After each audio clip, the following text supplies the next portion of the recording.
should point out that Susan is also a member of the steering committee of the Green Infrastructure Partnership.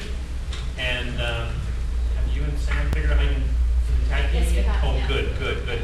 And so while you're walking around there, the only other comment I wish to make is that the only person we're missing from the steering committee is Ray Fung. Ray Fung is the chair, manager of engineering with District for West Vancouver, but something came up, and Ray's not here, but I know he said his spots will be with us, so Susan. Great, thanks, Kim. So this session right now we have an hour, and the idea is that I'm your facilitator. I'm not here to talk at you. I'm here to help us have a conversation about what are the opportunities for making things happen. And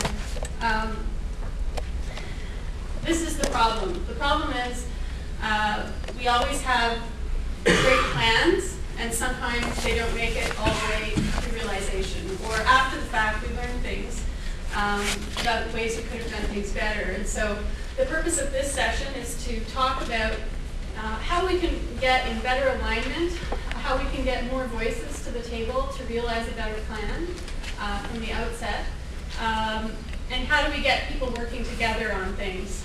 What sort of law and policy tools, what sort of practices, procedures can be put in place when you think of all the various actors that form part of our plans and the development process. I put this slide together just to highlight all the various players in the development process. And I don't know whether you can, are people able to read that on the TV screens? Yeah. So, I mean, this is just a piece of it. I was impressed just in terms of, I think it was very effective how Kim had all of the different folks who are involved in, all the folks that brought today's day together, the diversity of the interests that come to play here. Just speaking from my own seat, West Coast Environmental Law is a nonprofit organization. We're an environmental law organization. We work for strong environmental laws in the province. That's my interest in being here. I'm interested in how to make laws and policies more effective for a better future. And then I also wanted to, just by highlighting in this slide, that, you know, also into the mix in terms of getting things done. So there's the human element and the interests and, you know, day jobs that we all play. But there's also things like policies and laws and practices and, you know, whether you're having a meeting about a project at the outset or whether all the players are in their diffuse areas. There's all your different departmental interests. There's your interaction with mayor and council. There's the mayor and council's interaction with the region.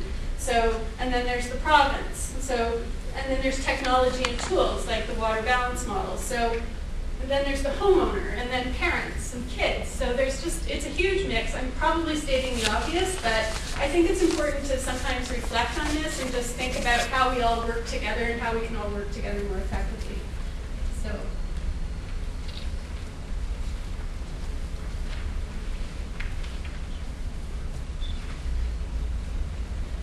I'm just going to get us set up, and then I do hope that it will become more interactive. So on the Imagine theme, imagine what I'd like you to be pondering in this session, what we thought you would be interested in talking about, and it seemed to be coming out this morning, is what sort of tools, what sort of procedures, what practices are working, what's not working. And if we could have a conversation about that, I'm going to set up a few scenarios or questions, thoughts, different things to help us start thinking about that. But it's really going to be reliant on you to participate in the conversation. So just to initially kick things off, and then I'm going to ask Sam to talk. We have this commentary. I don't know if you all have your handouts, which when you came into the room, I think this is towards the back of it. It's in the back, yeah. Yeah. So this commentary was a piece that initially the Green Infrastructure Partnership put together and submitted in terms of comments on the initial workup of the Liquid Waste Management Plan update. And it's kind of grown legs beyond that now. It's now been used in various workshops on Vancouver Island, and I don't know where it's moved beyond that, Kim, but essentially it looks at how effective municipal rainwater management can be done, and it just tries to create a bit of a framework, again, this integrated approach for you guys to think about just as a kickoff.